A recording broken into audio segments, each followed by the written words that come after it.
Assalomu alaykum. Assalomu alaykum. Hop, bugun Superliga Qoratosh jamoasi bilan Liga Chempionov 4-tur o'yinida ishtirok etdinglar. O'yin 8-1 hisobida Qoratosh g'alabasi bilan yakunlandi. Nima o'xshamadi sizlarda bugun? Sergeli 2 jamoasida. Bugun bizda yaqinda transferni oyna ochilganda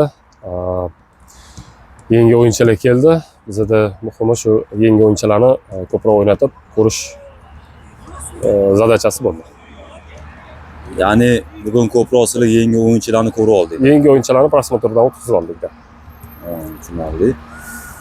Hop, qanaqa taassurotlarga ega bo'ldinglar yangi o'yinchilar to'g'risida? Kimlarni jalb qildinglar jamoaga?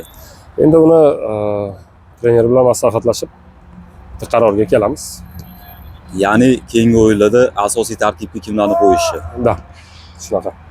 Hop, Liga Chempionov 4-bosqichdan o'tdinglar. O'zi maqsad qanaqa qo'yilgan? Turnir oldidan Liga Chempionovda sovrinli o'rinlarga kurashyapsizlarmi yoki faqat tur o'yinlariga qaratganmisizlar e'tiborni? Endi zadacha qo'yish bitta narsa, ikkinchi narsa shu o'rinlarga, ya'ni natsam bo'ladi, medalni o'rinlarga harakat qilamiz, hammasi Allohdan. Omad tilab qolamiz keyingi o'yinlarda. Rahmat. Rahmat.